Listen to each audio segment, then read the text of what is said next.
Good evening and welcome to State of Business on our television. I'm Chamod Fernando. Let's have a look at the headlines first. Tourism and energy play a big role in country's growth, President highlights. Government may consider on tax reductions, Treasury Secretary expressed possibilities. President Kumar Dissanayake highlighted that Sri Lanka has the potential to become a global tourist hotspot driven by innovative urban development strategies. The President said this speaking at a meeting with the National Physical Planning Department at the Presidential Secretariat recently. The President emphasized the need for city planning projects that embrace and celebrate Sri Lanka's unique cultural heritage. President Dissanayake further underscored the importance of balancing urban growth with rural preservation, focusing on protecting rural culture and livelihoods while boosting economic growth through the rural economy. Among the attendees were Minister of Labour and Deputy Minister of Economic Development Dr. Anil Jayantha Fernando, Secretary to the President Dr. Nandika Sanath Kumarnayaka, Finance Ministry Secretary Mahinda Siriwardana and Secretary to the Ministry of Urban Development, Construction and Housing Ranjit Ariyaratna. President Kumar Dissanayake held a discussion with officials from the Ceylon Electricity Board focusing on a sustainable long-term strategy for Sri Lanka's energy sector. The meeting held at the Presidential Secretariat recently emphasized the importance of energy conservation and ensuring an uninterrupted power supply.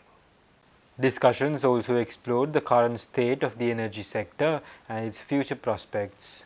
The President highlighted the need for innovative strategies to strengthen the energy sector and deliver reliable services to the public.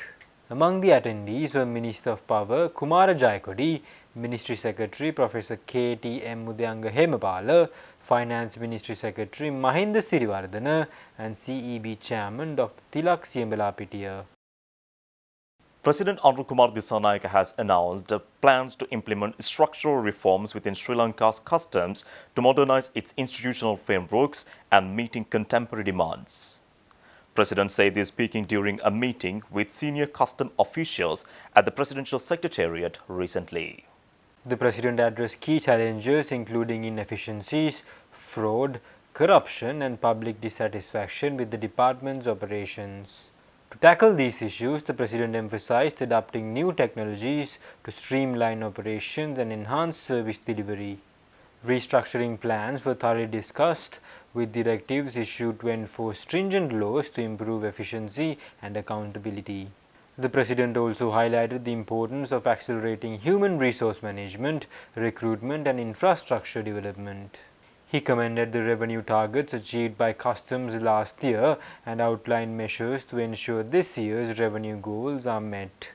Among those present were Minister of Labour and Deputy Minister of Economic Development Dr. Anil Jayantha Fernando, Secretary to the President Dr. Nandika Sanath Kumarnayaka, Finance Ministry Secretary Mahinda Siriwardana and Customs Director PBSC Nonis.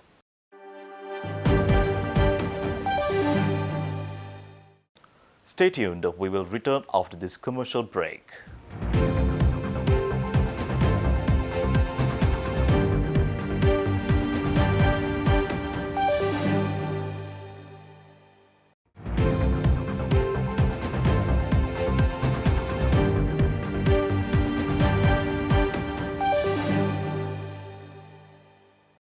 Treasury Secretary Mahinda Siriwardana said that the government can reduce the imposed taxes in the future as long as the efforts to reach the fiscal targets are not compromised.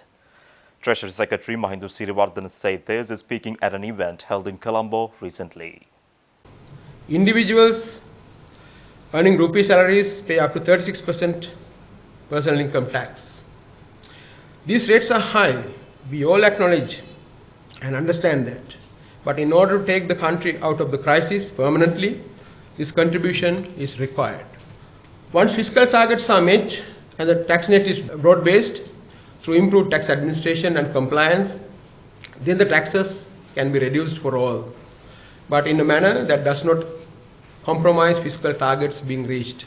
Therefore, your country asks you to pay your due tax at this critical juncture, and all members of society must make their contribution to Sri Lanka's recovery and to take the country out of this deep crisis in a sustainable manner. From the government side, every effort is being made to carefully utilize public funds with minimal wastage, a zero tolerance to corruption, and a strong emphasis on ensuring value for money in all spending. For instance, this year's budget presentation has an unprecedented level of disclosure documents as required by the Public Financial Management Act number 44 of 2004. This is a testament to the increased commitment to transparency and responsibility in fiscal management. I believe the 2025 budget has set the tone for a new paradigm in Sri Lanka's economic journey. It sets out a vision for an inclusive, export-oriented, sustainable and digitally empowered economy. All stakeholders have a responsibility to fulfill their roles in making this vision a reality.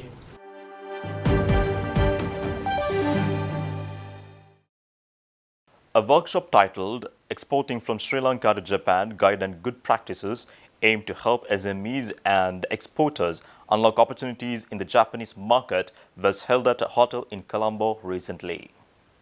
The event was organized by the International Trade Center, Sri Lanka Export Development Board and the Federation of Chambers of Commerce and Industry of Sri Lanka.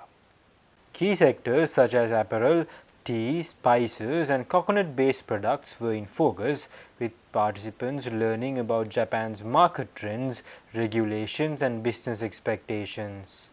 Insights were shared by prominent experts including Naoki Komashida from the Embassy of Japan and representatives from JETRO and JICA.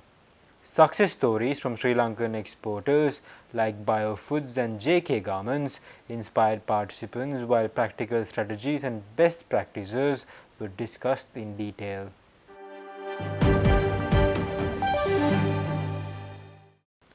Morrison, a pioneer in Sri Lankan pharmaceutical manufacturing, launched three cutting-edge therapies, Silnimor, Rivamor and Bizomor at their manufacturing facility in Homagama recently. The launch was celebrated in Colombo, with healthcare professionals discussing therapy's potential to address the nation's growing non-communicable disease challenges. Morrison's managing director Dinesh Athapattu emphasized their mission, saying that it is the responsibility of the company to uphold the trust that consumers put in healthcare products. Finimore starts at just 30 rupees per tablet, while Rivamor and Bizomor offer similar affordability, potentially saving patients over 30,000 rupees annually. The new therapies promise to improve access to quality treatments for cardiovascular conditions, building on Morrison's earlier success with Empamor, a diabetes medication that became a market leader within 2 years. With the backing of Hemas Holdings plc, Morrisons is poised to redefine healthcare in Sri Lanka.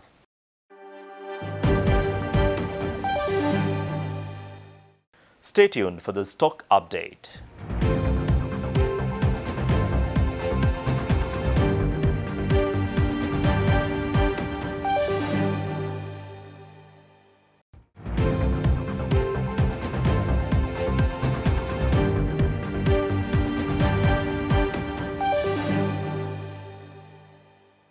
Trading at Colombo Stock Exchange ended on negative notes today.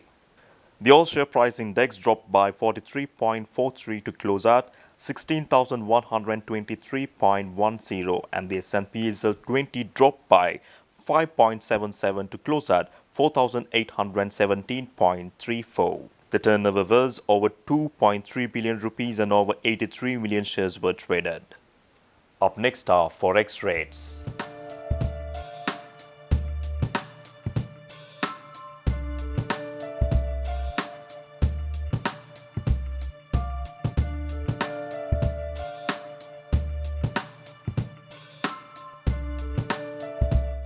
That's all our news for today. For this and more, subscribe our channel on YouTube, follow us on Facebook. Take care and good night.